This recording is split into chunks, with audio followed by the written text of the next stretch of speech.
असलामुअलैकुम सारे दोस्तों ਨੂੰ सलाम जी। ਅੱਜ जनाब तारीख हो गई आ 5 जनवरी ਤੇ 2026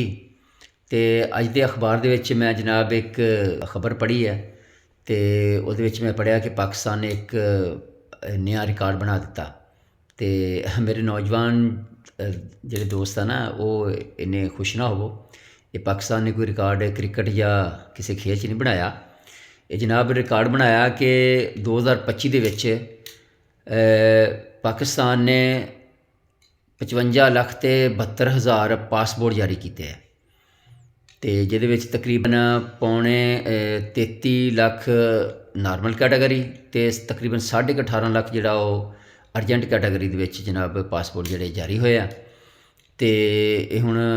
ਮੈਂ ਸੋਚ ਰਿਹਾ ਵਾਂ ਕਿ ਸਾਡੇ ਕੁਛ ਦਾਨਸ਼ਵਰ ਜਿਹੜੇ ਨਾ ਘੁੰਗਰੂ ਬੰਨ੍ਹ ਕੇ ਨੱਚੀ ਜਾਂਦੇ ਆ ਕਿ ਪਾਕਿਸਤਾਨ ਦੀ ਮਈਸ਼ਤ ਬੜੀ ਤਰੱਕੀ ਕਰ ਰਹੀ ਆ, ਬੜੀ ਇਨਵੈਸਟਮੈਂਟ ਆ ਰਹੀ ਆ, ਰਿਜ਼ਰਵ ਵੱਧ ਰਹੇ ਨੇ ਅਤੇ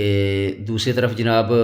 ਦੁਨੀਆ ਜਿਹੜੀ ਆ ਉਹ ਬਾਹਰਲੇ ਮੁਲਕ ਨੂੰ ਭੱਜੀ ਜਾ ਰਹੀ ਆ ਅਤੇ ਕੋਈ ਉਧਾਰ ਲੈ ਰਿਹਾ ਜਨਾਬ, ਕੋਈ ਕਰਜ਼ੇ ਲੈ ਰਿਹਾ ਜਨਾਬ, ਕੋਈ ਜ਼ੇਵਰ ਵੇਚ ਰਿਹਾ ਜਨਾਬ ਅਤੇ ਕੋਈ ਡੰਗੀਆਂ ਲਗਾ ਰਿਹਾ ਅਤੇ ਬਹਰਹਾਲ ਕੋਈ ਪਰਦੇਸ ਕੱਟਣਾ ਕੋਈ ਸੌਖਾ ਨਹੀਂ ਹੈਗਾ ਅਤੇ ਦੁਨੀਆ ਮਜਬੂਰੀ ਦੇ ਹੱਥੋਂ ਮਜਬੂਰ ਆ ਅਤੇ ਦੌੜੀ ਜਾ ਰਹੀ ਆ। ਅਤੇ ਇਹ ਹੁਣ ਇਹ ਬੰਦੇ ਬੇਵਕੂਫ ਆ ਜਿਹੜੇ ਪਾਕਿਸਤਾਨ ਆਪਣਾ ਘਰ ਛੱਡ ਕੇ ਦੌੜੇ ਜਾ ਰਹੇ ਨੇ ਬਾਹਰ, ਅਤੇ ਜਾਂ ਉਹ ਬੰਦੇ ਸਹੀ ਕਹਿ ਰਹੇ ਕਿ ਜਿਹੜੇ ਤਰੱਕੀ ਦਾ ਜਨਾਬ ਰਾਗ ਲਾਪੀ ਜਾਣ ਰਹੇ ਨੇ। ਅਤੇ ਬਹਰਹਾਲ ਜੀ ਕੌਣ ਸਹੀ ਇਹਨਾਂ ਦੇ ਵਿੱਚ ਤੁਸੀਂ ਕਮੈਂਟ 'ਚ ਦੱਸਣਾ। ਅਤੇ ਹੁਣ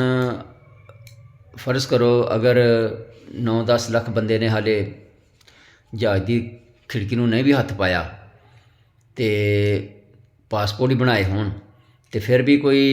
45 ਤੋਂ 50 ਲੱਖ ਬੰਦਾ ਜਿਹੜਾ ਉਹ ਤਾਂ ਮੁਲਕ 'ਚੋਂ ਨਿਕਲ ਗਿਆ ਨਾ। ਅਤੇ ਜਿਹੜੀ ਸਪੀਡ ਦੇ ਨਾਲ ਇਹ ਬੰਦੇ ਬਾਹਰ ਜਾ ਰਹੇ ਨੇ, ਪਾਕਿਸਤਾਨ ਛੱਡੀ ਜਾ ਰਹੇ ਨੇ, ਮੈਨੂੰ ਤਾਂ ਲੱਗਦਾ ਕਿ 2-3 ਸਾਲ ਤੋਂ ਬਾਅਦ ਇਹ